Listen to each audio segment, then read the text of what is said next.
C'est l'histoire d'une petite Parisienne qui gérait son argent en bonne mère de famille. Moi, je suis entrée à BNP en 1973. Dans le début de ma vie professionnelle, il y avait une fierté, il y avait une certaine morale, voilà. Il y avait une certaine morale des affaires. Et on avait une très grande fidélité à l'entreprise. C'est l'histoire d'une banque qui accompagne la vie des Français depuis les années 60. 44 000 salariés, 1900 agences, 7 millions de clients.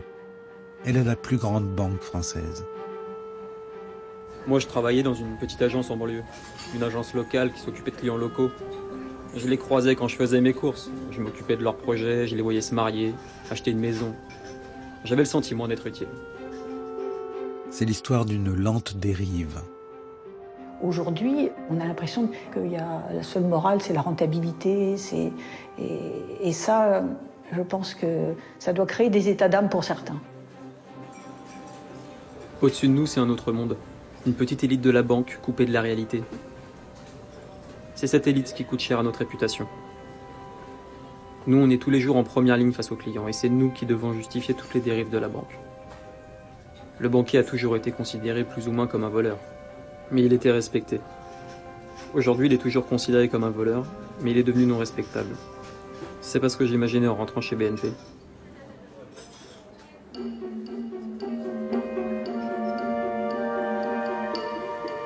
Pourquoi ces salariés de BNP Paribas ont-ils le sentiment de ne plus être en phase avec leur entreprise et rejoignent la contestation de leurs propres clients? Les fraudeurs fiscaux, derrière les barreaux, complices de l'évasion, en prison! Quelle est la première banque française? Quelle est aussi la première banque qui utilise les paradis fiscaux? Eh bien, c'est BNP Paribas. Quand vous discutez avec la grande majorité des effectifs, qui sont en fait des gens qui sont derrière des guichets ou derrière des écrans, mais qui en fait n'ont rien à voir avec des traders, ils sont absolument horrifiés, scandalisés, humiliés qu'on les associe à ce métier-là. Ah tiens, du pognon. Ça c'est le À quel prix ce petit établissement parisien est-il devenu en un demi-siècle un géant mondial de la finance? C'est clair que moralement, on se rend compte que d'une certaine manière, on était du mauvais côté des choses.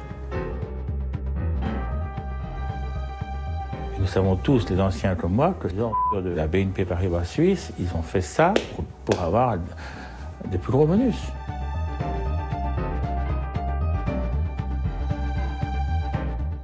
La banque française qui était le plus exposée à la dette grecque, c'était BNP.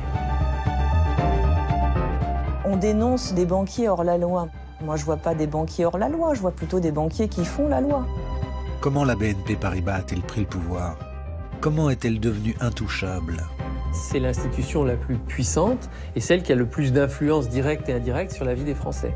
Nous avons des banques qui ne sont pas contrôlées. Et lorsqu'il y a un contrôle qui s'impose, elles cherchent à contrôler le contrôleur. Ça fait beaucoup.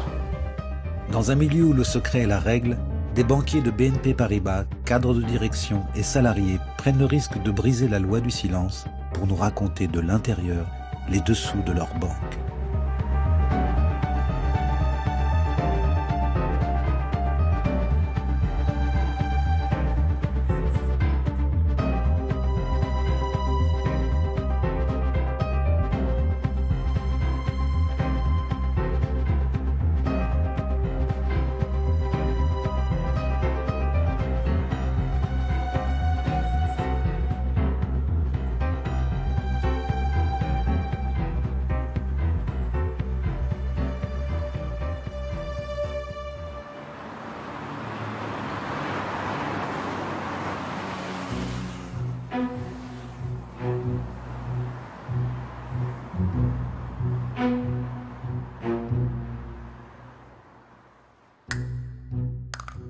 Une photo symbolise à elle seule le pouvoir de BNP Paribas. Elle a été prise en septembre 2008. Je ne sais pas si vous vous souvenez de cette photo dans Paris Match. On voit au cœur de la crise une réunion à 2h du matin au ministère des Finances. Et on voit, la photo est magnifique, on croirait un tableau de Bruegel, elle est splendide. Et politiquement, elle est redoutable. Parce qu'il y a là, je me souviens, Pérol, le conseiller de Sarkozy, il y avait le conseiller de François Fillon, il y avait Christine Lagarde, la ministre des Finances. Et puis on voit que tous les regards convergent vers un homme dont on ne voit que la silhouette, le photographe l'a pris de dos, c'est Michel Pebreau. Michel Peybraud est à cette époque le président historique de BNP Paribas. Michel Peybraud, c'est quelqu'un qui décide de faire un empire, qui comprend, et c'est assez génial de sa part, que le monde financier va devenir un monde non seulement incontournable, mais sur lequel la puissance d'un pays peut aussi s'asseoir. Michel Peybraud, c'est celui qui va offrir, avec la construction de BNP Paribas, une puissance mondiale à la France sur les marchés financiers. Pour bâtir son empire, cet homme très discret a tissé un redoutable réseau d'influence au cœur de la République, au point d'être surnommé le parrain du capitalisme français. Jacques Despons a passé l'essentiel de sa vie professionnelle à la BNP. Il était membre du comité de direction aux côtés de Michel Peybraud pendant plus de 10 ans. Michel Peybraud, parrain du capitalisme, je l'ai lu, je l'ai entendu comme vous. Je ne suis pas sûr que ça l'enchantait de ce qualificatif. Je ne suis pas sûr que c'était un compliment dans la bouche de ceux qui l'employaient. Moi, ce que je peux dire, c'est que c'est vrai qu'il était et il est encore très respecté sur la place de Paris. Michel Peybraud a construit la première banque européenne. De Paris à New York en passant par Singapour, Londres et Genève, elle est aujourd'hui présente dans 78 pays et compte 190 000 salariés. C'est la 4e plus grande banque du monde. BNP Paribas est beaucoup plus puissante que Total. BNP Paribas est beaucoup plus puissante que n'importe quelle entreprise du CAC 40. Tout simplement parce que BNP Paribas finance l'intégralité de ces entreprises du CAC 40. Et aussi parce que, il ne faut pas l'oublier, c'est aussi l'un des acteurs de la dette française, c'est-à-dire du financement de l'État français.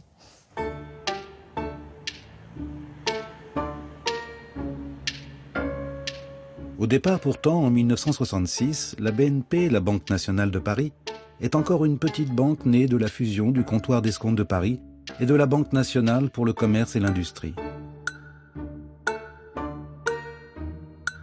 Nous sommes à l'époque des 30 Glorieuses, en plein boom économique. La BNP est encore une banque publique. Elle a 2 objectifs, financer des petites entreprises et convaincre les Français d'ouvrir des comptes bancaires plutôt que de conserver leurs économies sous leur matelas, quitte à les bousculer avec des campagnes publicitaires provocantes. Je parie que je vais vous convaincre d'ouvrir un compte à la BNP. Si je vous convainc, j'ai gagné. Si je ne vous convainc pas, je n'ai pas gagné. Mais vous y perdez beaucoup. En devenant le sponsor de Roland Garros, la BNP s'invite une nouvelle fois dans le salon des Français. Jeu, set et match. Cette image de la banque suscite la fierté des salariés. Je suis entré en BNP, comme on disait à l'époque. Parce qu'à l'époque, quand on rentrait dans une grande entreprise comme la BNP, c'était pour y faire carrière jusqu'à la retraite. On entrait dans une entreprise, on faisait corps avec son histoire, avec sa culture.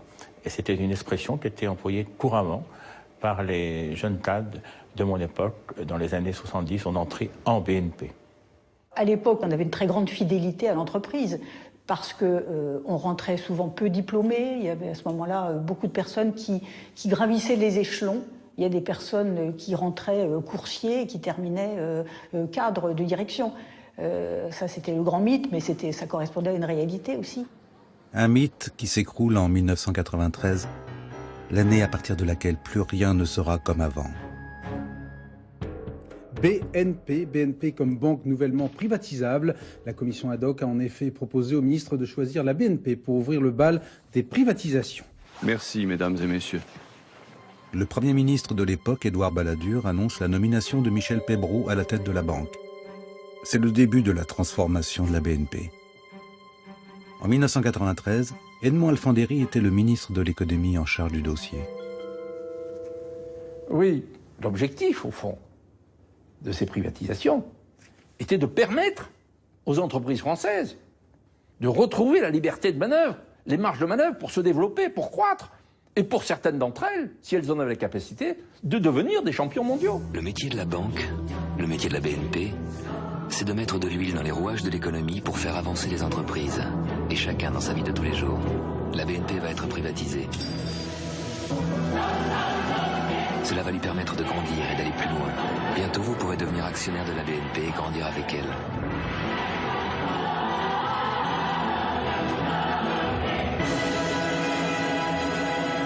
BNP, grandissons ensemble.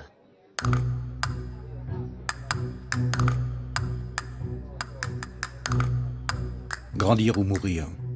Dans les années 90, toutes les banques sont dans cette logique. Pas une année ne se passe sans qu'un établissement bancaire n'en rachète un autre. Michel Peybraud a une ambition pour sa banque. Devenir numéro 1. Pour cela, en 1999, il va mettre la main sur la plus grande banque d'affaires française, Paribas. Avec Paribas, BNP change de dimension et surtout de style. Madame, Monsieur, nous avons le plaisir de vous accueillir chez l'un des plus prestigieux groupes bancaires et financiers du monde, Paribas. Ici, ni guichet, ni petits porteurs, mais des clients fortunés et des grandes entreprises. C'est d'ici qu'ont démarré les premières autoroutes privées. C'est d'ici qu'a jailli le pétrole français en mer du Nord. C'est ici que chaque jour, Paribas entreprend, innove et réussit. Madame, Monsieur, vous aurez prochainement la possibilité, vous aussi, d'en devenir actionnaire. En fusionnant BNP et Paribas, Michel Peybraud vient de donner naissance à la première banque française. Gilles Huard était trader dans les salles de marché de Paribas quand Michel Peybraud lance son offensive. Cette fusion, lorsqu'elle arrive, je crois qu'il est 10h du matin, lorsqu'elle est annoncée, la salle des marchés de Paribas, d'un seul homme, sans se concerter, se lève et tout le monde applaudit.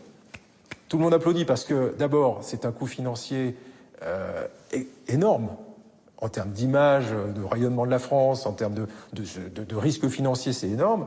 L'issue, elle s'est avérée être plutôt favorable à Paribas, puisqu'on se retrouvait avec une banque qui était extrêmement complémentaire, beaucoup plus complémentaire qu'on aurait pu le penser. Donc, en fait, c'est un mariage win-win, où tout le monde y gagne, en fait.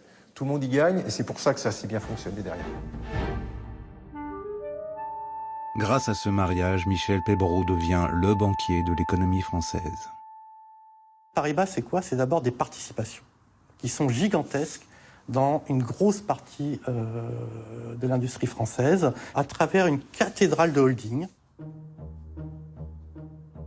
où là, ils sont actionnaires de référence de compagnies comme Lafarge, Total, Pernod Ricard, ainsi que GDF Suez.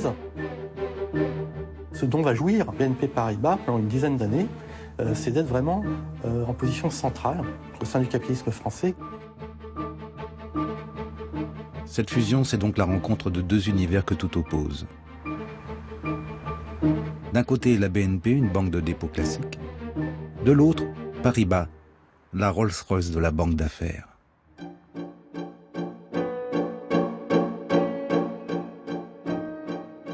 C'était pas facile, hein, car c'était deux banques très différentes l'une de l'autre. On a même parlé du mariage du grand bourgeois et de la femme de chambre. Je dois dire que comme BNP, je n'ai jamais accepté ce qualificatif, car quand même, c'est la BNP qui a acheté Paribas et pas Paribas qui a acheté la BNP. Les salariés de Paribas, ils se considéraient, du fait qu'ils étaient banque d'affaires, un peu comme les seigneurs de la banque. Et les BNP, c'était plutôt les prolos, enfin beaucoup plus, voilà, c'était plus, c'était moins noble.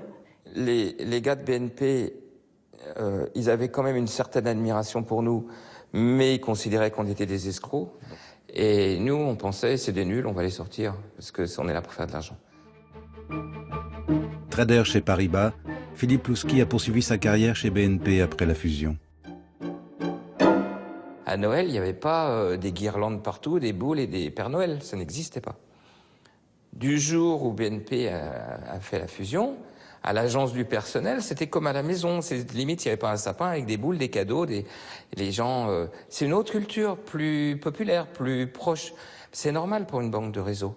Une banque de réseau doit être proche de ses clients, et elle était proche de ses clients. Nous aussi, on était proche de nos clients, mais ce n'est pas les mêmes clients. Quand on a vu les salaires, quand on a vu les voitures de fonction, quand on a vu les bonus des collaborateurs de Paribas, on a été très surpris. Chez BNP, les gens ne venaient pas travailler ni en Porsche, ni en Jaguar, ni en c'était pas bien vu, quoi. C'était pas un truc qu'on fait. Chez Paribas, tout le monde s'en fout, enfin...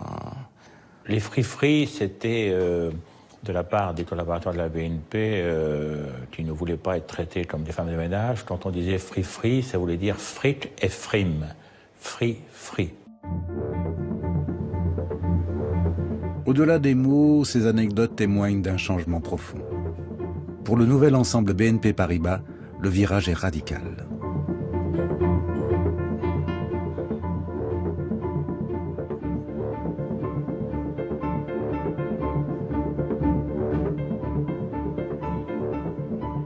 Au début des années 2000, la banque devient notamment un temple de la spéculation financière. Il y a eu effectivement des années 2000 où il y avait de la croissance. Souvenez-vous, on a eu le boom Internet justement au début des années 2000, donc une nouvelle économie qui arrivait. Il y avait beaucoup moins de régulation qu'aujourd'hui, donc le business se faisait quand même plus facilement. Et donc on a bénéficié d'une golden decade, d'une décennie d'or, en or, qui permettait de faire du business facilement avec de la nouvelle économie, pas trop de régulation, et puis un outil qui était taillé pour faire du business. La culture banque d'affaires de Paribas l'emporte sur la culture banque de dépôt de BNP. Avant sa fusion avec Paribas, l'activité de la BNP était répartie également entre sa banque de réseau pour les ménages et les entreprises et sa banque d'affaires présente sur les marchés financiers. Mais entre 1998 et 2007, son activité sur les marchés financiers va être multipliée par 6. BNP Paribas y investit désormais plus de 1000 milliards d'euros. Avec ce changement de stratégie, la taille de la banque explose. Elle ressemble de plus en plus à ce que l'on appelle une banque casino.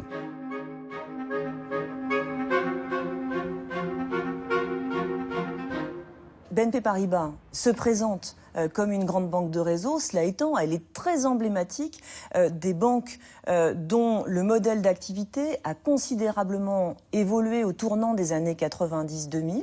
Ces grandes banques, comme la Deutsche Bank en Allemagne, qui de plus en plus ont adossé leur activité au marché de capitaux. En gros, quelque chose qui était anecdotique, qui était la finance de marché, en gros la spéculation financière, est devenu absolument gigantesque. Et s'est introduit au cœur des banques traditionnelles, protégées par elles et développées par elles. Et BNP Paribas est le symbole de ce mélange de la banque traditionnelle et de la banque de marché ou de spéculation, et donc a parfaitement réussi dans ce domaine-là. Une réussite financière peut-être, mais pour les clients et les contribuables, c'est nettement moins sûr. En mélangeant la banque traditionnelle et la banque d'affaires, BNP Paribas devient gigantesque. Problème, l'argent des petits clients se retrouve dépendant des soubresauts de la finance mondiale. Il y a des millions de gens qui ont leur salaire ou leur retraite ou leurs économies d'artisans, de patrons de PME chez BNP. Et jusque-là, quand les banques étaient séparées, BNP faisait un travail au service des PME du coin, au service du bâtiment du coin, pour faire fructifier l'argent qu'il avait. Mais il n'avait pas le droit de prendre des risques. Et puis quand les deux structures sont ensemble, c'est génial, c'est fromage et dessert, parce qu'on peut spéculer sur les marchés financiers avec l'argent de monsieur et madame tout le monde. Donc ça donne des ressources beaucoup plus importantes, très, très faciles d'accès. Et si on gagne des milliards, ces milliards vont pour les traders et pour les actionnaires. Et si on perd des milliards, si on perd tout d'un coup 10 milliards, on va aller voir le ministre des Finances en disant « Monsieur le ministre, vous ne pouvez pas nous laisser tomber, sinon il y a 4 millions de gens qui vont être ruinés. » Et c'est ça où il y a, disons, cette dangerosité toute particulière de ces institutions qu'on appelle « too big to fail », trop grosses pour faire faillite. Ces institutions trop grosses pour faire faillite ne sont pas des institutions solides et résilientes. Elles sont tout simplement trop grosses pour faire faillite, et donc lorsqu'il y a des difficultés, il y a obligatoirement le soutien des États ou le soutien des banques centrales. Donc on se retrouve plutôt dans une situation de prise d'otage par ces très très grandes banques de l'univers politique et des gouvernements. On ne peut pas les laisser tomber.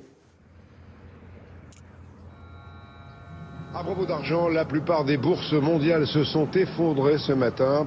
tous les milieux financiers s'inquiètent en fait du dépôt de bilan d'une des principales banques américaines, un géant. Lehman Brothers existait depuis 158 ans. Elle a demandé à être placée sous la protection de la loi sur les faillites. Une banque emportée par la crise des subprimes qui crée la panique dans les banques outre-Atlantique. À l'occasion de cette crise, BNP Paribas va révéler toute sa puissance et surtout son influence sur les pouvoirs publics. Alors qu'aux États-Unis, le système financier s'écroule, à Paris, Gilles Huard était responsable des marchés d'échange quand tout a commencé. Là, on a beaucoup de recul, on a presque 10 ans de recul, mais lorsque vous arrivez en 2008 et qu'on vous dit il y a des crédits alloués à des individus, des particuliers américains qui sont mal remboursés, pas remboursés, c'est lié à une hausse des taux de la Fed et ainsi de suite, vous vous dites, bon ok, c'est une crise qui est purement américaine, qui est une crise immobilière, et vous ne prenez pas en compte la mesure de la crise. En juillet 2007, la crise est encore circonscrite aux États-Unis. Au départ, dans l'esprit de BNP, rien ne peut l'atteindre. Comme le déclare, sûr de lui, le numéro 2 de la banque, Baudouin Pro. L'exposition de BNP Paribas sur le marché des subprimes est marginale. Nous ne serons pas impactés par la crise. Déni ou incompétence? 8 jours plus tard, BNP Paribas est la première grande banque européenne à être touchée.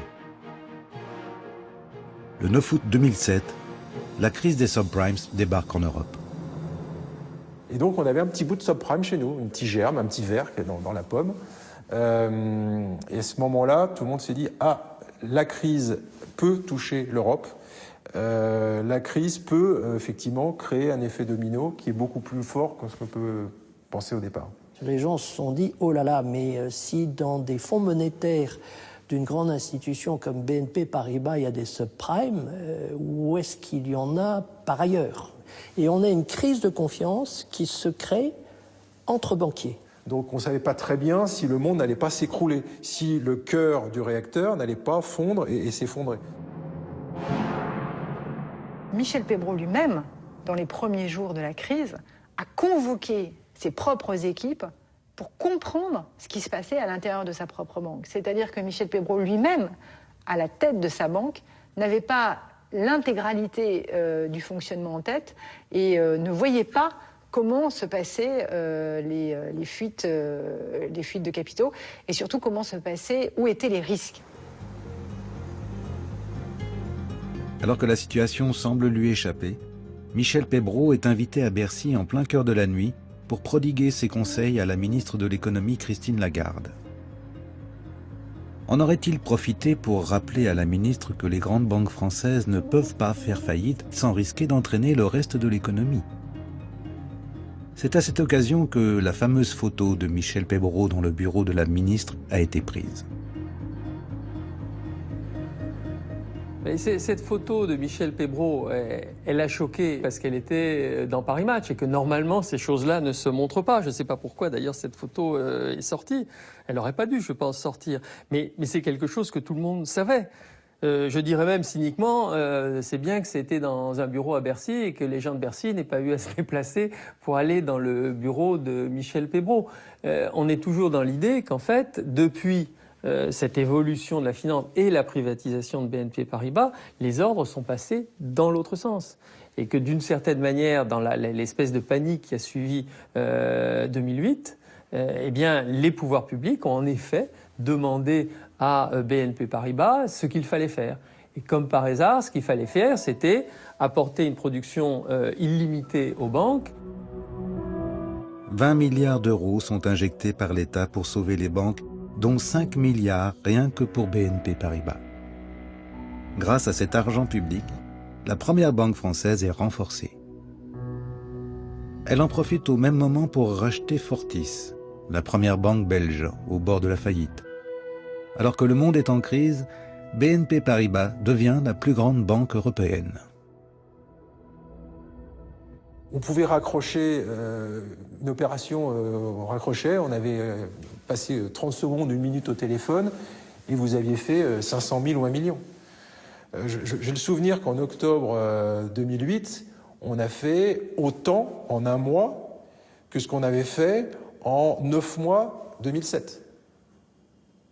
Octobre 2008 a été le meilleur mois qu'on ait jamais fait sur le marché des changes à ce moment-là.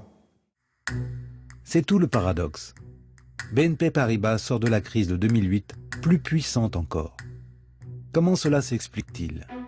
Quels réseaux permettent à la Banque française d'avoir autant d'influence?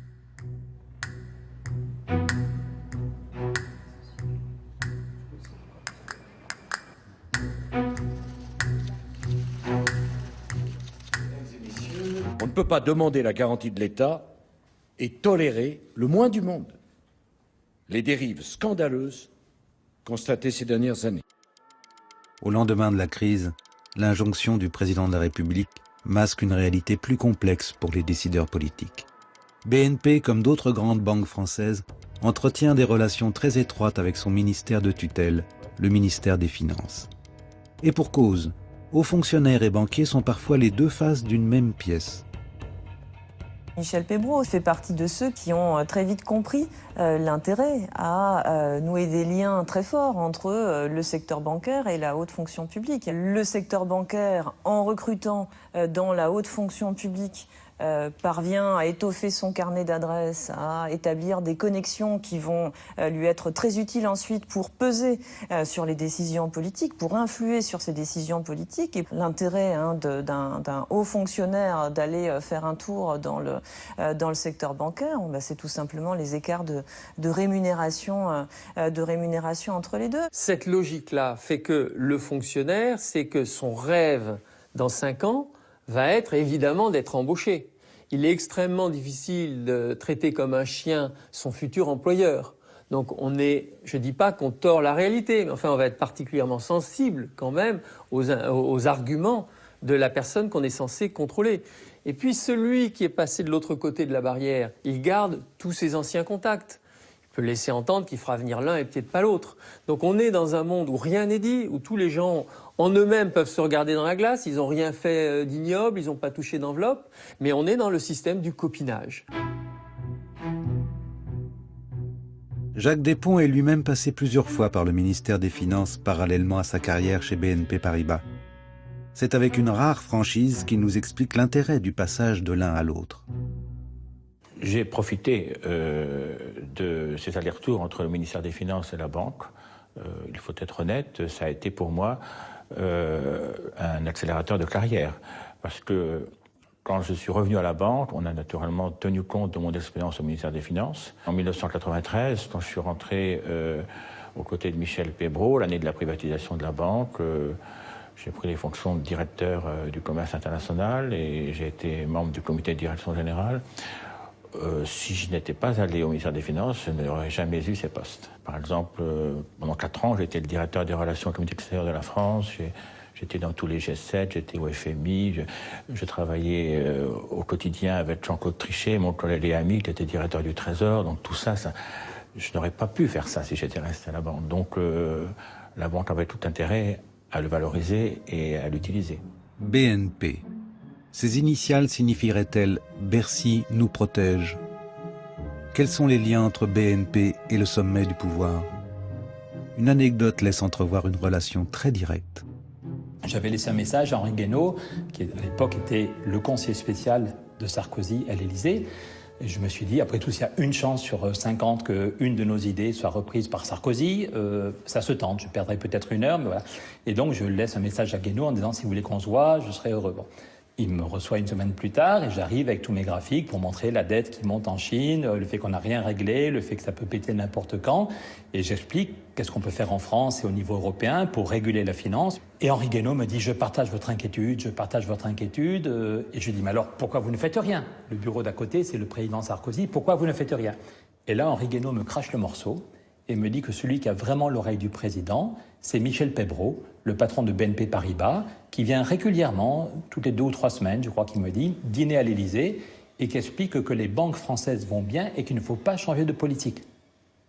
Donc là, j'étais quand même, je ne sais pas comment on dit poliment, sur le cul, comment j'étais abasourdi. Quand on est au premier étage de l'Élysée, un bureau immense, vue sur le jardin, il vous donne sa carte de visite, une carte bien épaisse où il y a marqué conseiller spécial du président.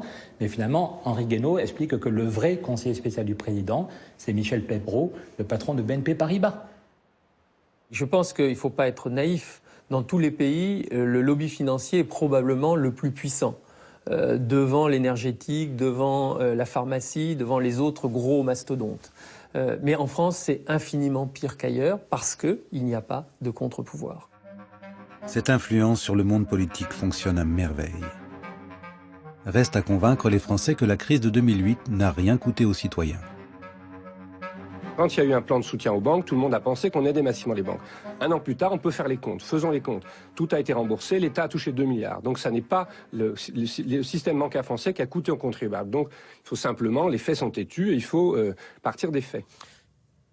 C'est techniquement exact, c'est-à-dire que les contribuables français n'ont pas versé de l'argent à BNP Paribas. Mais là où BNP Paribas fait preuve d'hypocrisie, c'est que dans le même temps, le risque s'est répercuté sur un déficit, le risque économique s'est répercuté sur un déficit considérable de la France qui a fait exploser la dette et qui, de fait, va devoir être payé par les contribuables. Dit autrement, ce n'est pas le sauvetage des banques qui a coûté de l'argent, c'est le fait que les banques aient arrêté de financer de l'économie et que l'économie s'est effondrée et que là, il a fallu que l'État intervienne pour stopper la crise économique. La crise des subprimes s'est transformée en crise économique majeure. L'Europe est à genoux. Début 2011, BNP Paribas et le reste des banques européennes demeurent fragiles. Résisterait-elle à une nouvelle secousse ?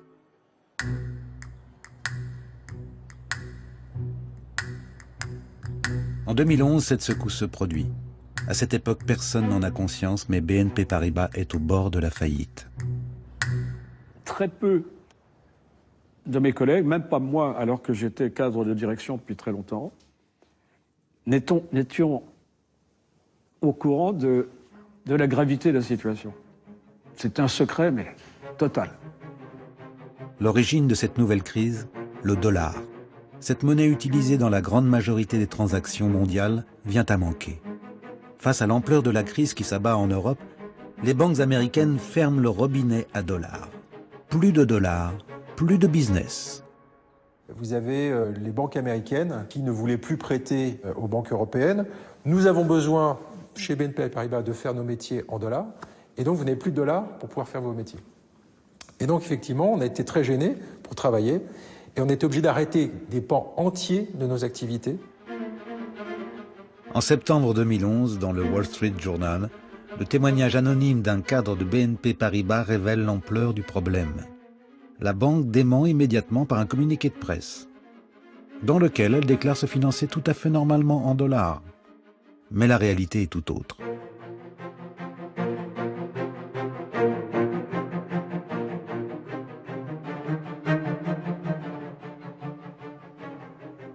Tous les matins à 7h30, une réunion de crise a lieu au siège rue d'Antin. Les dirigeants de la banque doivent trouver des milliards de dollars pour continuer de financer leurs activités. Pendant un an, la banque est au bord de l'asphyxie. Aller se coucher le soir avec, sans savoir nécessairement si la banque existera le lendemain, c'est vrai que ça a de quoi déstabiliser. Ceux qui étaient au courant, et ceux avec lesquels j'en ai parlé plus tard, ont eu très peur. Et à ce moment-là, BNP Paribas, s'il n'y avait pas eu la Banque Centrale Européenne, partait dans le mur. Plus que les autres banques françaises, pour une raison très simple, c'était la plus grosse. Et donc, de par ses activités, avait un besoin en dollars plus important que les autres. Mais le vent du boulet est passé très très proche de la tête à ce moment-là. Sans la Banque Centrale Européenne, BNP Paribas allait poser un genou à terre. Cette fois-ci, 1 000 milliards d'euros sont mis à disposition des banques européennes par la BCE. Les affaires peuvent reprendre. Face, la banque gagne. Pile, le contribuable perd. Les citoyens n'en peuvent plus de payer pour d'autres. Habilement, un homme politique va reprendre à son compte cette colère populaire. Je vais vous dire qui est mon adversaire, mon véritable adversaire. Il n'a pas de nom, pas de visage. Pour réduire la taille des banques et leur capacité de nuisance, lors de sa campagne, François Hollande promet une loi qui vise à séparer la banque de dépôt et la banque d'affaires. Cet adversaire, c'est le monde de la finance.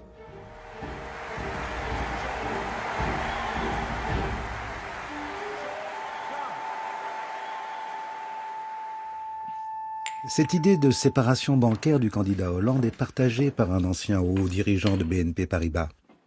Bernard Arlaurent était directeur général des risques de la banque jusqu'en 2005. Il connaît les dangers que représentent ces établissements dits trop gros pour faire faillite. Je pense qu'il faut ramener la banque d'investissement dans des proportions où elle risque de faire moins de bêtises.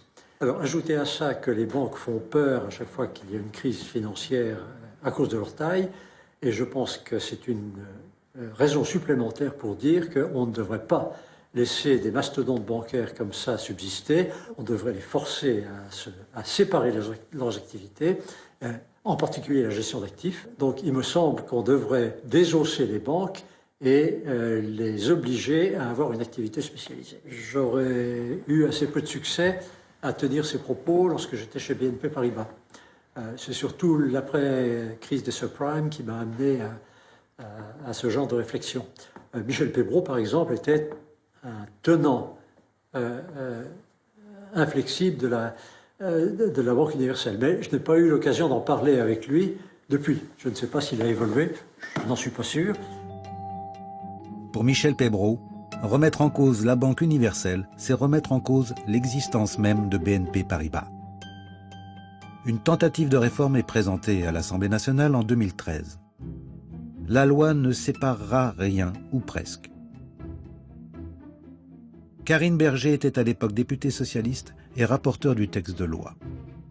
Les banquiers sur la loi de séparation et de régulation bancaire ne vont pas jouer de leur carnet d'adresse. Ils seront carrément invités à Bercy pour rédiger eux-mêmes la loi.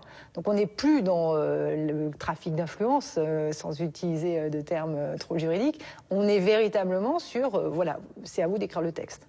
Et là, on a évidemment un énorme problème, c'est qu'après, quand le texte arrive à l'Assemblée nationale, repartir en arrière sur certains points va être extrêmement difficile. Je n'ai pas constaté de changement majeur dans la banque suite à cette loi. Pas majeur, mais est-ce qu'il y a au moins eu des changements mineurs? Je vois pas du tout quel secteur aurait pu être impacté. Non, je vois pas. Vraiment, je vois pas, parce que vous avez toujours une banque de réseau d'un côté, une banque d'affaires, mais il n'y a pas eu cette séparation comme on pourrait l'imaginer dans certains pays, où on sépare, où on veut séparer de manière très formelle, avec des dates, avec un calendrier très précis. Vous allez vous séparer, d'un côté la banque d'affaires, de l'autre côté la banque de réseau. Pour l'instant, c'est pas encore dans les faits chez nous. Au moment de la réforme bancaire, BNP Paribas a pu compter sur la bienveillance du ministère de l'économie, mais aussi sur le soutien de l'un des réseaux les plus puissants de la République. Un réseau composé de femmes et d'hommes au plus haut sommet de l'État. L'IGF, l'Inspection générale des finances. Ce sont les meilleurs étudiants de l'ENA. On appelle ça sortir dans la botte. Et donc, tous les ans, ils sont très peu, hein, c'est vraiment une élite excessivement restreinte. Hein. Je crois qu'il doit y avoir un peu plus de 200 inspecteurs généraux des finances actuellement en activité. Ça doit être 6-7 par an, quelque chose comme ça. Et ce sont souvent eux que vous retrouvez à la tête, enfin dans le comité exécutif, disons, des plus grands groupes bancaires français, mais pas uniquement des plus grands groupes bancaires français, mais principalement des plus grands groupes bancaires français. Alors l'inspection des finances, il se trouve que pour des raisons un peu historiques liées aux privatisations, l'inspection des finances a bien égrené dans le secteur bancaire. Et du coup, c'est quelque chose qui se perpétue, mais qui va même un petit peu plus loin, puisque si vous avez suffisamment d'inspecteurs des finances ici ou là, vous arrivez à verrouiller un système. Michel Pébroux le disait à qui voulait bien l'entendre, hein, il se vantait que BNP était le plus gros recruteur de l'inspection des finances, plus évidemment que l'État.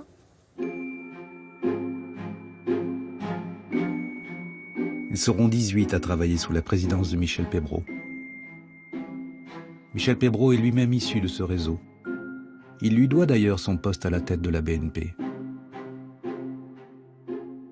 Si Édouard Balladur le désigne pour privatiser la banque en 1993, c'est que son nom lui avait été soufflé par l'ancien président de la BNP, René Thomas, un socialiste, mais avant tout un inspecteur des finances.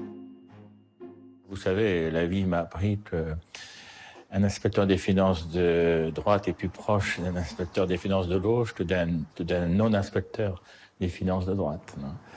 Il y a une solidarité au sein du corps de l'inspection des finances qui est redoutable. Une solidarité dont Arnaud Montebourg a pu prendre la mesure lorsqu'il était ministre du redressement productif à Bercy, au moment où la loi sur la séparation bancaire était rédigée. Il dispose d'une influence dans l'administration sur les cabinets ministériels droite-gauche confondus, parce que c'est la même chose, on se refile les mêmes dossiers, c'est toujours pareil. Et donc, finalement, quand des intérêts bancaires sont menacés, le réseau se met en marche des inspecteurs des finances et ils bloquent tout. Alors, s'ils n'arrivent pas à bloquer au niveau ministériel, ils bloquent à Matignon. S'ils n'arrivent pas à bloquer à Matignon, ils bloquent à l'Élysée. Donc, il y a toujours un inspecteur des finances qui veille. Voilà, donc il y a toujours, finalement, des corps de rappel. Si la crise n'a pas permis une réforme du modèle bancaire français incarné par BNP Paribas, elle a eu une autre conséquence plus inattendue. Elle va mettre un coup de projecteur sur une activité bancaire interdite.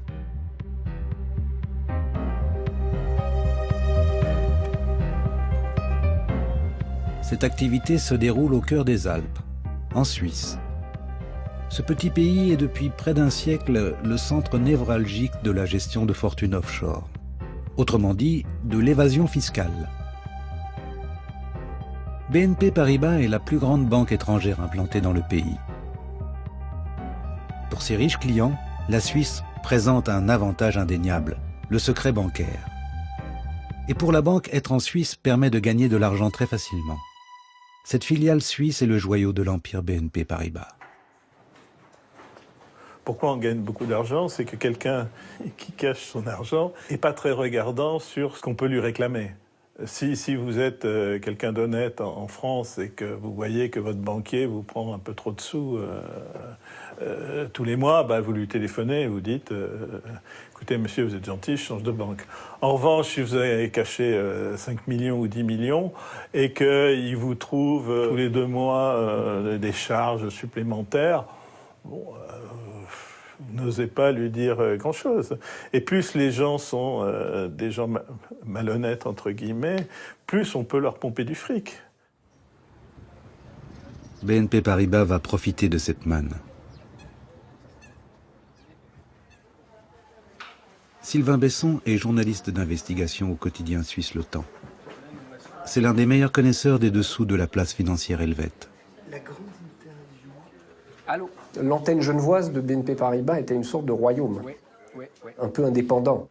Son métier était protégé quand même par le secret bancaire suisse, qui fait qu'on ne pouvait pas donner le nom des clients, on ne pouvait pas dire au fond avec qui cette banque genevoise travaillait.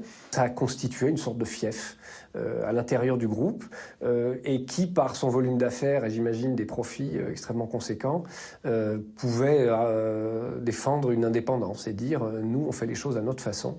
On n'est pas de nous dire comment faire notre métier, circuler, il n'y a rien à voir.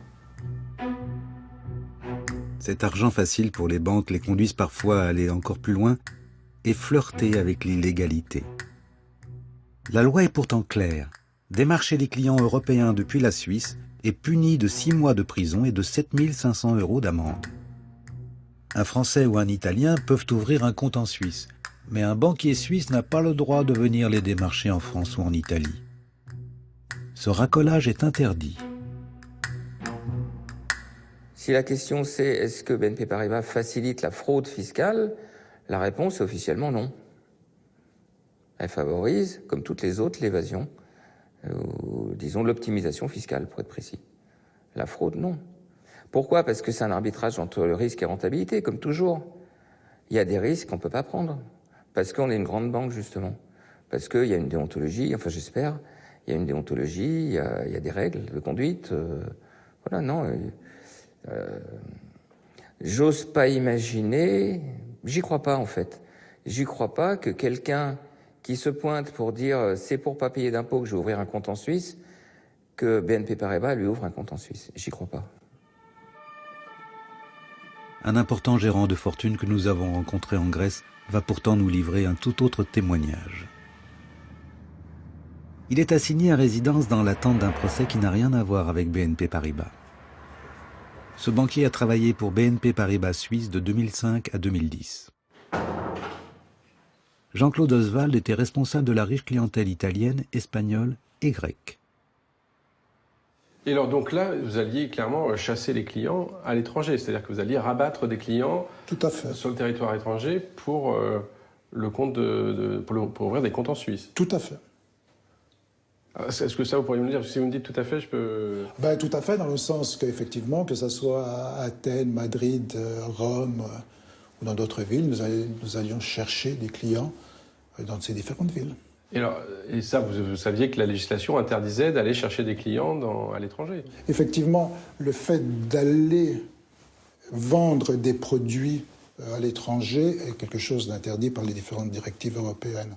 Mais ce n'est pas ce que nous faisions. Nous allons simplement rencontrer des gens en les invitant à venir nous voir en Suisse pour discuter des choses. C'est-à-dire que nous n'allions pas vendre le produit à l'étranger. Vous alliez chercher des clients à l'étranger, ensuite ces clients venaient en Suisse. Ces clients n'étaient pas encore clients, c'était des gens intéressés à ouvrir un compte en Suisse. Mais après, ils venaient en Suisse. Jean-Claude Oswald oublierait-il que le simple démarchage est illégal? Néanmoins, il nous confirme qu'il captait bien de nouveaux clients à l'étranger pour le compte de la banque. Un document interne souligne que Lugano, l'endroit où il travaillait, était stratégique. Une façon de cibler les riches dirigeants d'entreprises du nord de l'Italie et leur envie de cacher leur fortune en Suisse. 80% des entreprises de taille moyenne sont concentrées dans le nord de l'Italie.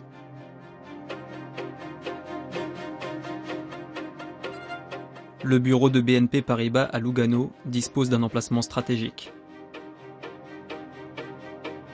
Cette captation de clientèle prend une nouvelle dimension en 2006 lors du rachat de la Banca Nazionale del Lavoro. BNP met la main sur un vivier de 2,5 millions de clients italiens. Clairement, pour nous, employés de la banque suisse, qui nous occupions du marché italien, ceci a changé beaucoup de choses. Nous avions à côté l'infrastructure et le réseau de 1000 succursales. Donc, un changement d'échelle, si vous voulez. Une facilitation du métier, dans le sens que souvent, les rendez-vous nous étaient organisés par les succursales locales. Donc, vous n'avez pas besoin de chercher le client vient tout seul. Généralement, vous avez le banquier de Bologne, par exemple, qui vous dit, écoute, voilà, j'ai un grand exportateur de viande, est-ce que tu peux venir demain à Bologne et à quelle heure pour lui expliquer les tarifs, etc., de ta banque. Ça lui a permis de rapatrier tous ces bénéfices qu'il avait en Indonésie et en Inde directement en Suisse sans les fiscaliser en Italie. Et est-ce que de la même façon, BNP Paribas envoyait ses clients français vers BNP Genève? Alors je n'ai jamais travaillé sur la France, donc je ne peux pas vous répondre. Par contre, dans les autres pays où je travaillais, effectivement, c'est ce qui se passe. Pratiquement 100% des clients au début des années 2000 et pendant les années 2000 étaient des clients non déclarés. En 2010, BNP Paribas Suisse gérait 40 milliards d'euros pour sa clientèle. Est-ce à dire que 40 milliards d'euros auraient échappé aux administrations fiscales du monde entier? La direction parisienne pouvait-elle ignorer les pratiques de sa filiale? Vous ne pouvez pas être mère de famille et être vierge, il faut choisir. Bien sûr, Paris était pleinement à connaissance des objectifs suisses et de l'atteinte ou non atteinte de ces objectifs. D'autant plus qu'il y avait des représentants parisiens dans le conseil d'administration de la Banque suisse. Cette filiale était tellement rentable qu'on excusait un certain nombre de choses. C'était très curieux, c'était une banque dans la banque. Habilement, certains collaborateurs mettaient en avant la réglementation bancaire ou fiscale suisse pour ne pas donner à Paris des informations sur tel ou tel client ou telle opération. Personne n'était dupe, tout ça, c'était pas sérieux et tout ça, c'était anormal. Michel Peybraud lui-même siégera au conseil d'administration de la filiale suisse de 2007 à 2015. Pour l'heure, seuls les États-Unis ont sanctionné la banque. En 2015, la justice américaine condamne BNP Paribas Suisse à une amende de 59 millions de dollars pour avoir aidé des ressortissants américains à dissimuler 1,2 milliard de dollars en Suisse.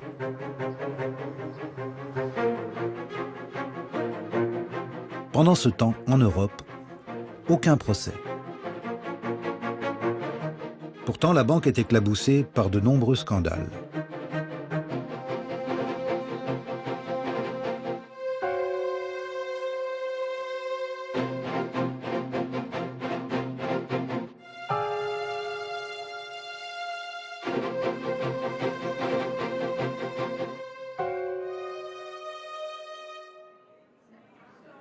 Michel Peybraud et sa banque contribuent activement à l'évasion fiscale et donc à l'assèchement des recettes de l'État.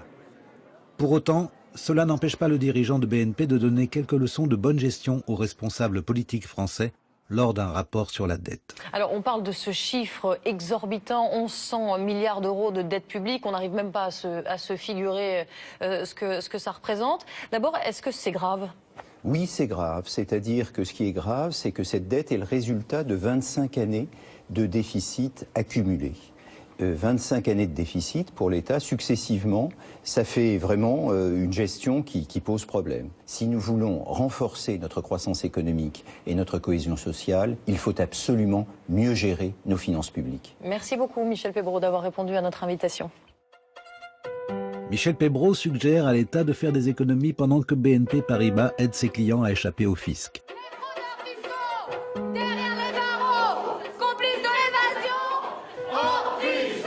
Un paradoxe qui indigne une partie de la société civile. L'évasion fiscale, c'est 60 milliards, c'est à peu près le déficit budgétaire de la France, c'est quoi, une fois et demie le budget de l'éducation nationale.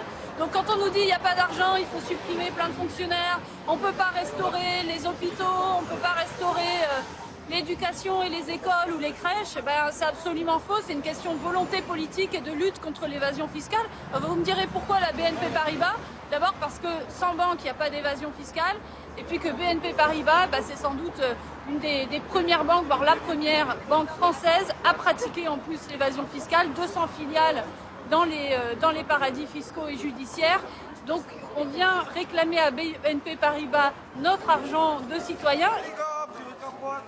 Tout ce qui est paradis fiscaux, c'est un peu tabou.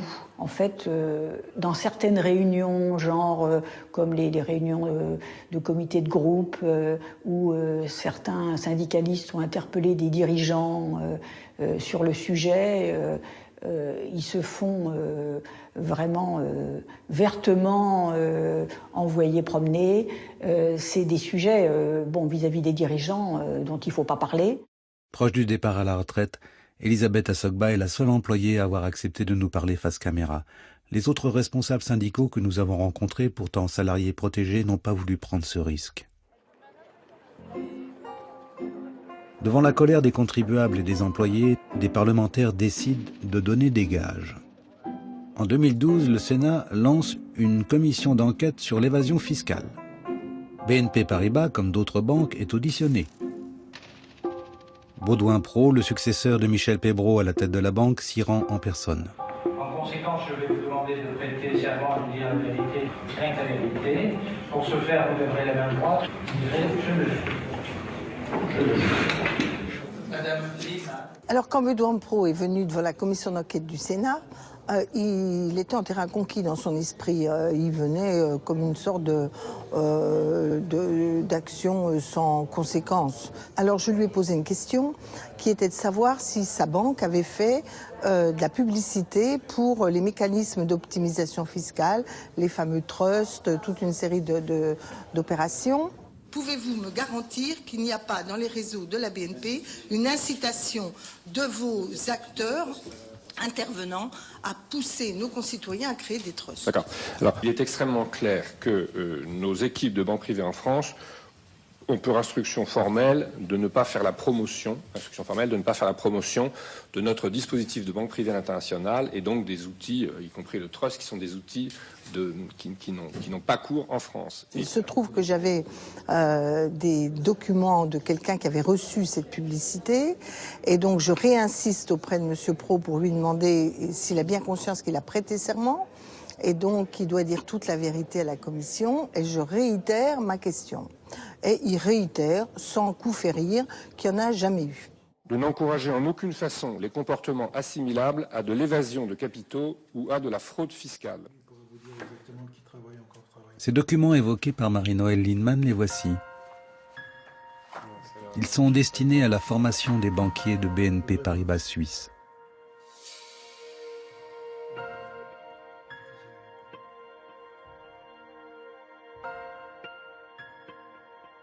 Les trusts y occupent une place de choix.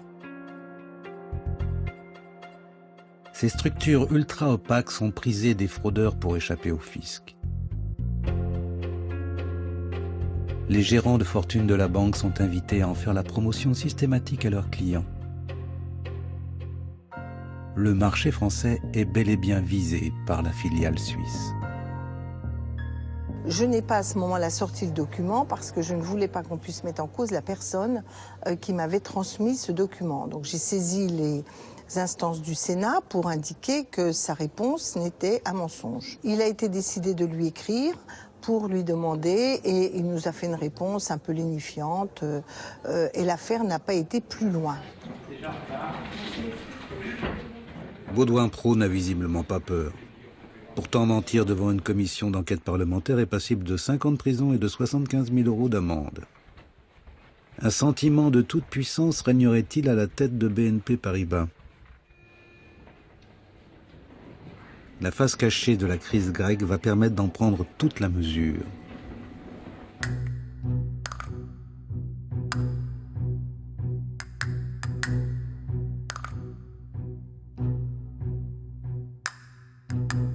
Avec son entrée dans la zone euro début 2000, la Grèce connaît une décennie faste.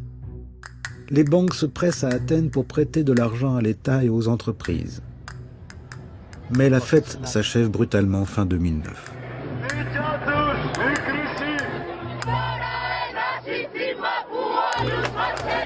Le monde entier découvre effaré que l'État grec a maquillé ses comptes et qu'il ne peut plus payer ses fonctionnaires. Le pays doit 140 milliards d'euros aux banques et aux créanciers privés, dont 8 milliards à BNP Paribas. 8 milliards que la banque entend bien se faire rembourser in extenso. Daniel Monevar est économiste spécialiste de la dette publique. Il a travaillé pour le ministère des Finances grec. À cette époque, les banques françaises étaient celles qui avaient la plus grosse exposition à la dette grecque en Europe. Et si la situation continuait à se détériorer, les banques françaises étaient donc celles qui avaient le plus à perdre.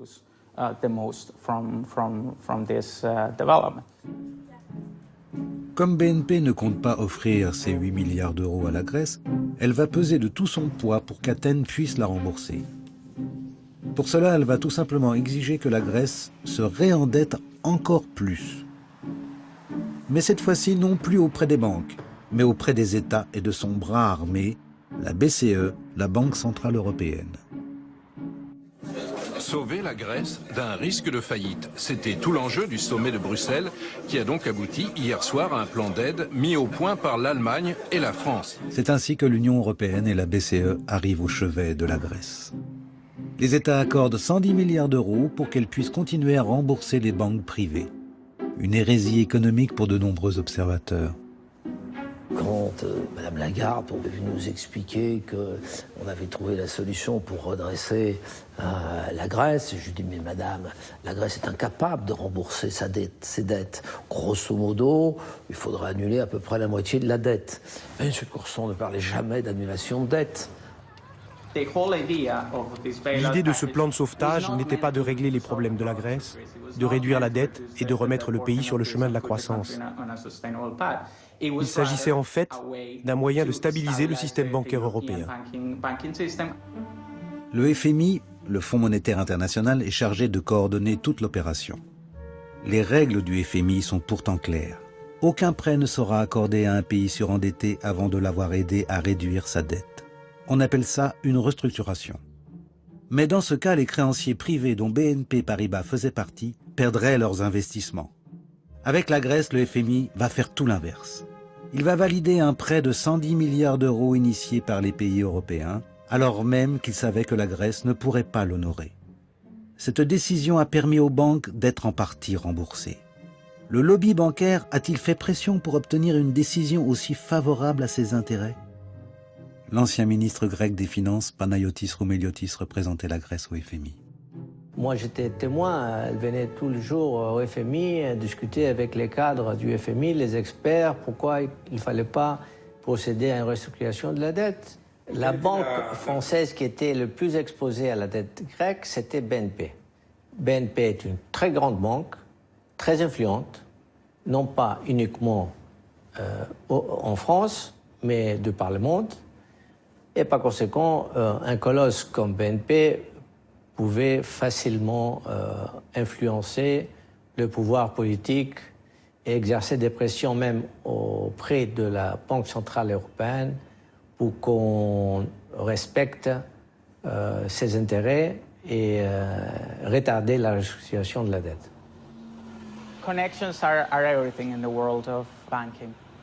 Les connexions sont tout dans l'univers de la banque. Si l'on regarde les événements de 2010, vous vous rendez compte que les principaux acteurs de cette histoire sont tous français. Vous avez Jean-Claude Trichet à la tête de la Banque centrale européenne, Dominique Strauss-Kahn à la tête du Fonds monétaire international, et les banques les plus exposées à la dette grecque étaient françaises.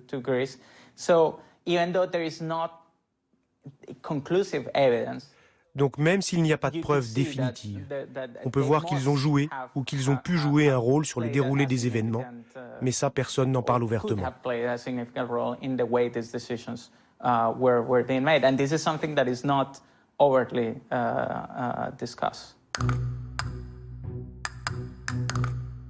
Ainsi, avant d'être directeur du FMI, Dominique Strauss-Kahn a été ministre de l'économie en France. Deux de ses principaux collaborateurs de l'époque, Frédéric Lavenir et François Villeroy de Galhau, sont des cadres dirigeants de BNP Paribas au moment de la crise grecque. La banque peut également compter sur les carnets d'adresses de Jean Lemierre et de Jacques Delarosière. Cet ancien directeur du Trésor et cet ancien directeur du Fonds monétaire international étaient en 2010 les conseillers spéciaux de Michel Pébroux au sein de BNP. Quant au président de la Banque centrale européenne, Jean-Claude Trichet, c'est un proche de Michel Pébroux.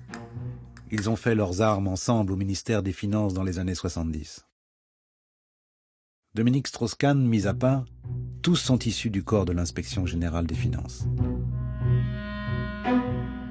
Difficile de dire qui a fait pencher la balance. Seule certitude, BNP Paribas a obtenu gain de cause.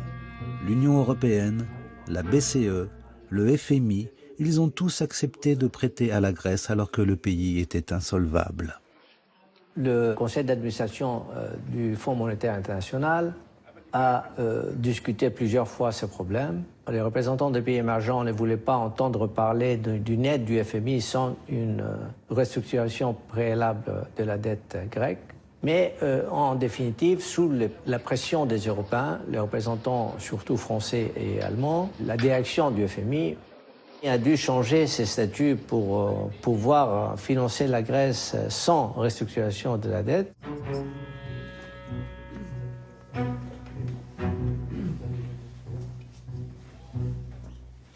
Je crois que les Européens ont géré du mieux possible une situation très difficile, que le FMI a géré du mieux possible une situation très difficile, parce que, bien entendu, quand vous avez une décision, il y a toujours ceux qui sont pour et ceux qui sont contre. Si vous ne prenez que ceux qui sont contre, vous pouvez en effet penser qu'il y avait de très bonnes raisons de ne pas faire, mais finalement, qu'a décidé le FMI? Il a décidé d'y aller. Donc l'idée n'était évidemment pas de sauver les banques, ou de préserver les banques, et certainement pas une banque en particulier, mais simplement de tenir compte de la situation de fait de crise systémique dans laquelle nous nous trouvions. Les banques européennes semblent néanmoins être les grandes gagnantes de cette opération.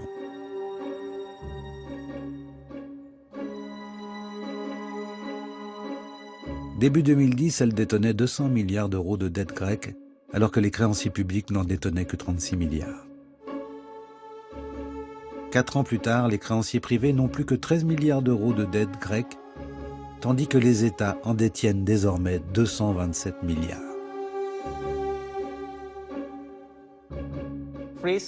Le risque, c'est comme l'énergie, ça se transforme et ça ne disparaît jamais. C'est ce qu'il s'est passé avec la crise grecque. Les pertes provoquées par la crise sont passées du secteur privé au secteur public.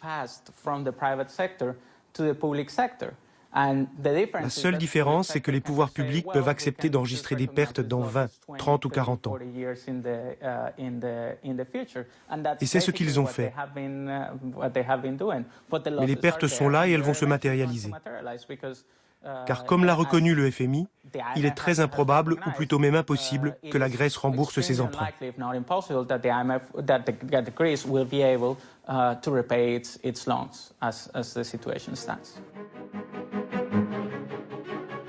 Avec cette crise, les contribuables européens ont hérité d'une ardoise colossale. La BNP, elle, s'est sortie du guêpier grec grâce à un magistral tour de passe-passe. Mais ce qui a fait sa force en Grèce, ses réseaux et ses appuis, devient 2 ans plus tard sa plus grande faiblesse.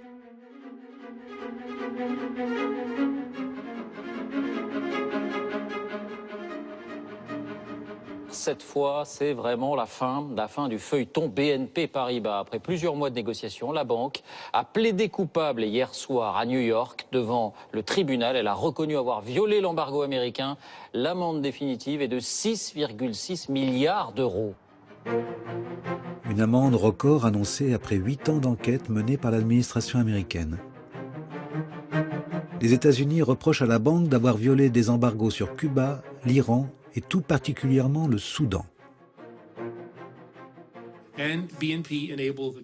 BNP a permis au gouvernement soudanais d'accéder au système financier américain et d'engager des milliards de dollars de transactions illégales.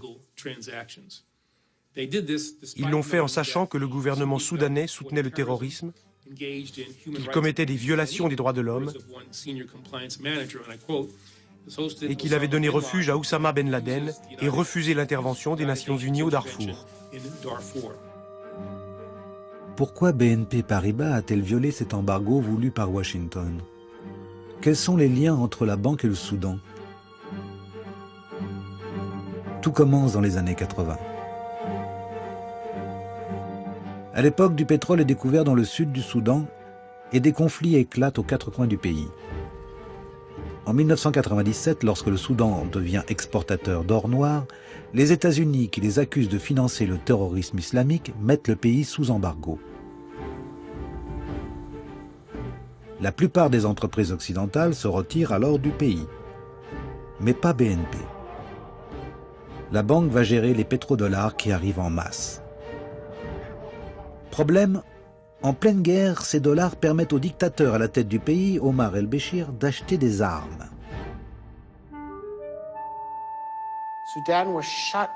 Comme beaucoup de pays dans le monde, le Soudan n'avait pas accès au système financier international. Il ne pouvait pas emprunter d'argent à l'étranger. Et le Soudan ne pouvait pas non plus emprunter localement, car le pays est trop pauvre. Un pays qui ne peut pas emprunter à l'étranger ou chez lui ne peut pas se lancer dans des opérations aussi coûteuses que la guerre. La guerre est coûteuse. En plus des armes qu'il faut acheter, il faut payer les soldats, les équiper, les nourrir. Être soldat est un métier dangereux et pour cela, il faut bien les payer. Où est-ce qu'Omar el-Béchir pouvait trouver l'argent?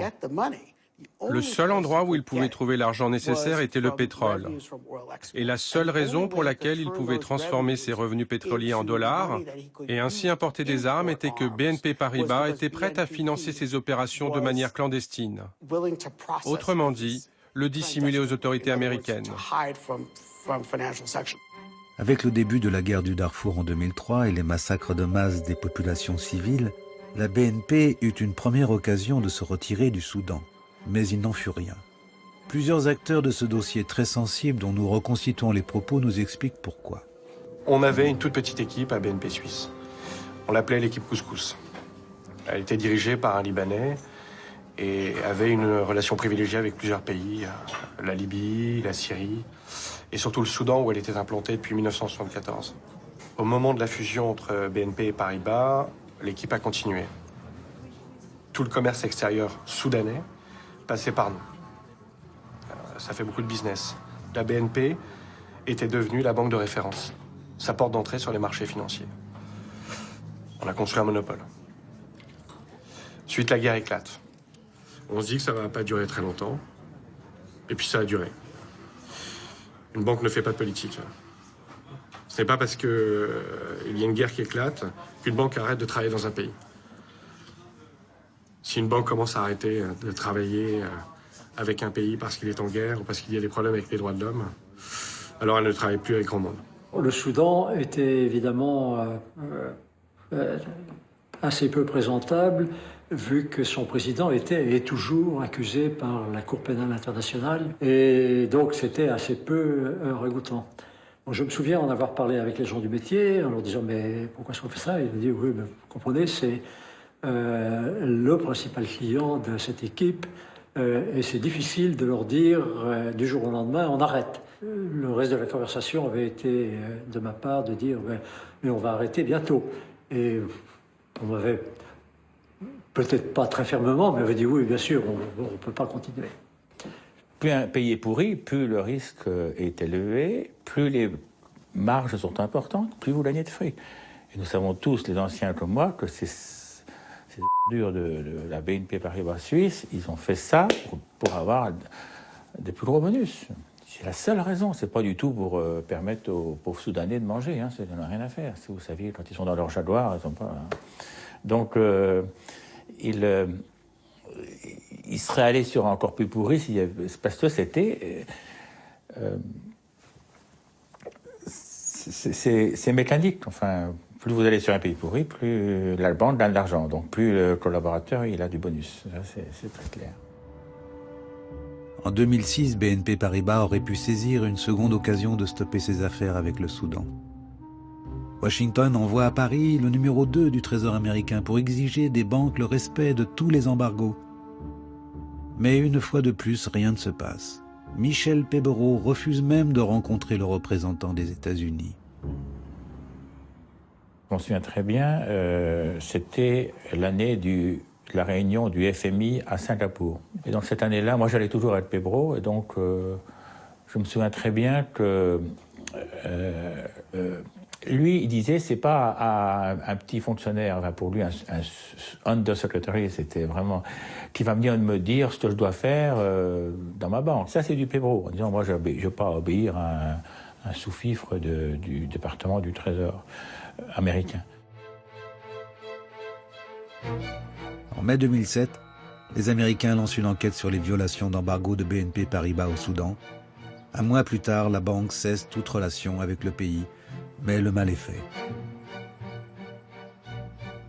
C'est dans ce bâtiment au sud de New York que fut lancée l'enquête à l'origine de l'amende.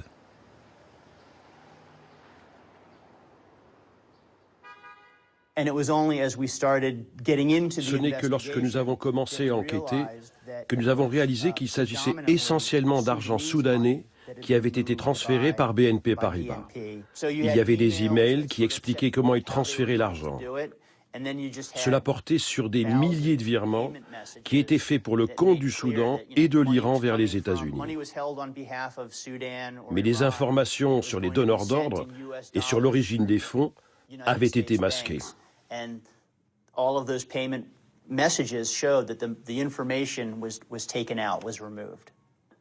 C'était la nature de ce qu'ils faisaient. C'était intentionnel, c'était délibéré, et cela se répétait encore et encore pour des transactions portant sur plusieurs milliards de dollars. Ma conviction, c'est qu'ils savaient pertinemment ce qu'ils faisaient. Michel Maréchal a été entre 2000 et 2010 en charge du financement de projets en Afrique pour BNP Paribas. Il a une connaissance intime des rouages de la banque. C'est pas quelque chose qui a été fait en sous-main par un collaborateur, etc. Non. Les volumes financiers sont considérables. la fraude était la fraude au droit international, puisque c'est des pays sous embargo. C'est un embargo international qui a été bafoué. Non, je ne peux pas croire l'ombre d'une minute que l'ensemble de la direction générale de la banque d'investissement n'était pas au courant. Durant tout le temps de l'enquête, la direction parisienne de BNP Paribas va jouer la montre.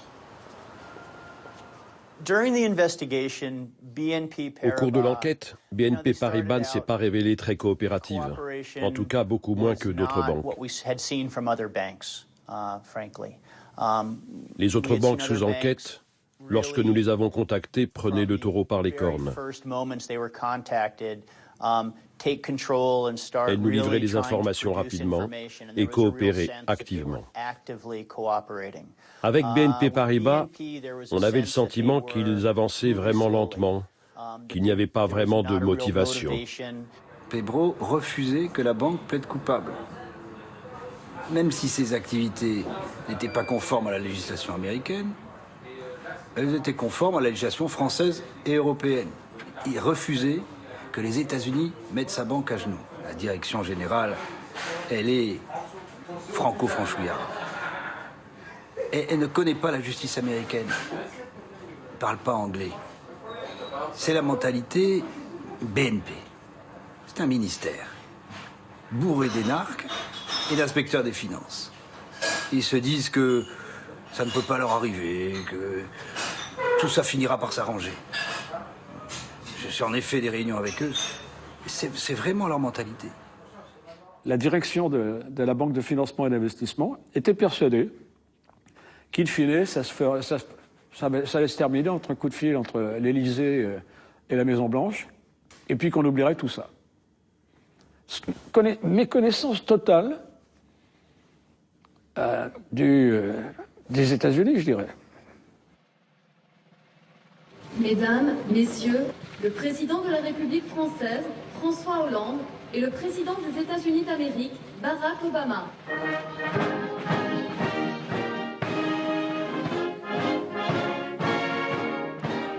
L'enquête américaine devient une affaire d'État. François Hollande monte au créneau pour prendre la défense de la Banque française en marge des commémorations du 70e anniversaire du débarquement américain en Normandie. Pour moi, ça a été un moment d'humiliation nationale. Personne ne peut avoir le moindre doute sur le fait que le président de la République était le porteur d'un petit papier d'une banque privée. Il s'adressait, alors qu'il a peu de temps à passer avec le président de la première puissance économique mondiale, utilisait ce temps-là pour passer le petit papier de BNP Paribas. Ça montre bien comment le rapport s'est complètement inversé sur qui donne des ordres à qui.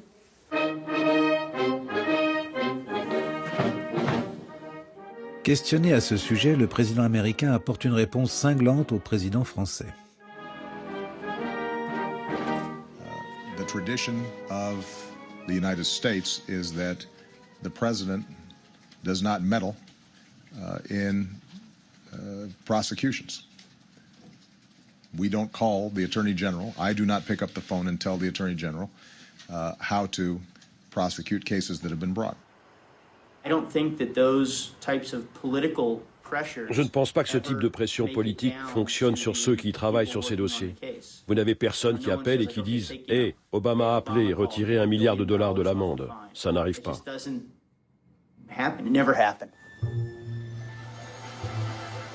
Pour la première fois de son histoire, BNP Paribas n'échappe pas à la sanction. Et les salariés, quelquefois, sont licenciés pour des choses extrêmement vénielles, enfin vraiment des choses très légères. Ils n'ont pas respecté une instruction et on considère que l'image de la banque en a souffert, que vis-à-vis de la clientèle. Et à côté de ça, ils s'aperçoivent que des dirigeants ont pu pendant des années se conduire d'une manière très discutable. Ils voient qu'il y a 2 poids 2 mesures, effectivement, et c'est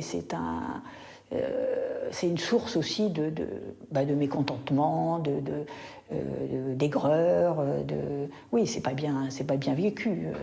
Parce que on est voilà, c'est selon ce que vous serez puissant ou misérable. Voilà, on est toujours dans la logique où quand vous faites partie de réseaux puissants, eh bien vous êtes beaucoup plus protégé. Il faut vraiment des coups de théâtre énormes pour en subir les conséquences.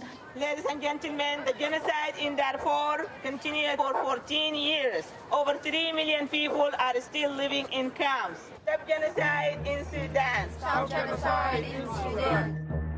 La banque et ses salariés n'ont pas fini d'entendre parler du Soudan. Aux États-Unis, une class action regroupant des dizaines de réfugiés soudanais poursuit BNP Paribas pour avoir, je cite, « participé au financement du génocide du Darfour ».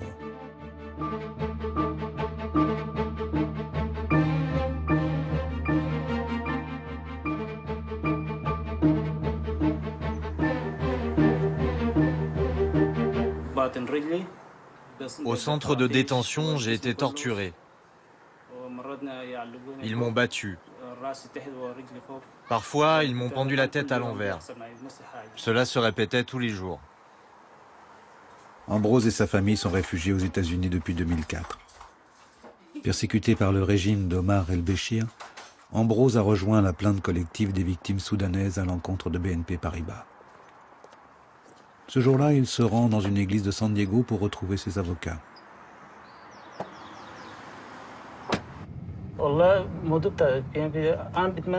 Mon sentiment à l'égard de BNP Paribas est indécis. S'ils avaient développé le pays en faisant du business, je n'aurais pas eu de problème avec ça. Mais s'ils sont juste venus pour aider le régime à acheter des armes et faire du mal au peuple, je ne suis pas d'accord du tout. Comme lui, ils sont 26 plaignants à composer cette action de groupe représentant plus de 30 000 victimes soudanaises vivant aux États-Unis.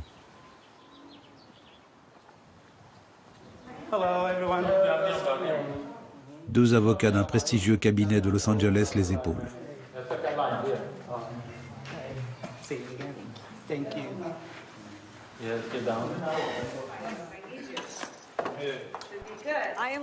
Je m'appelle Lee Crawford Boy. Je suis ici avec mon associé Tom Watson. Nous représentons les immigrés soudanais contre la banque BNP Paribas.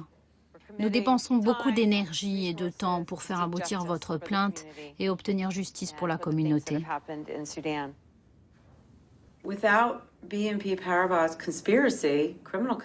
Sans la complicité de BNP Paribas avec le gouvernement du Soudan, les violences de masse subies par les plaignants qui ont rejoint notre action de groupe ne seraient pas arrivées. Cette action de groupe cherche à obtenir des dédommagements pour les victimes de l'un des plus grands crimes financiers de tous les temps. C'était l'amende la plus élevée jamais payée aux États-Unis par une banque pour un crime. Qui d'entre vous a eu un membre de sa famille assassiné? BNP Paribas déclare dans sa contestation de la plainte, et je vais vous la lire, « Les actes de violence décrits sont déplorables, mais BNP Paribas n'est pas responsable de ces actes. BNP Paribas ne les a pas commis et n'a pas aidé le gouvernement du Soudan à perpétrer des abus contre ses citoyens. » C'est leur réponse. Ils défendent l'idée qu'ils n'ont aucune implication dans ce qu'il s'est passé au Soudan et qu'ils pouvaient fermer les yeux sur ce que la presse racontait, sur le fait qu'ils violaient des sanctions. Ils disent n'avoir aucune responsabilité et nous pensons que c'est faux.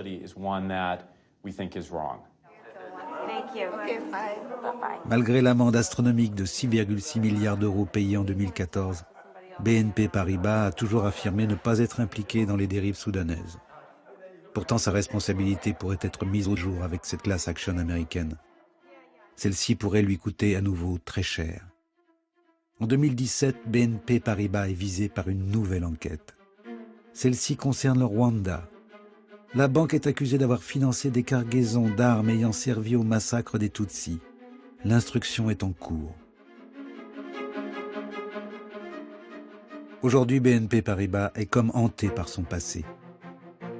Mais elle continue d'enregistrer des bénéfices records, plus de 7 milliards d'euros en 2017. Comme si les amendes et les scandales ne l'affectaient pas. Comme si son pouvoir était immuable. Pour combien de temps encore ?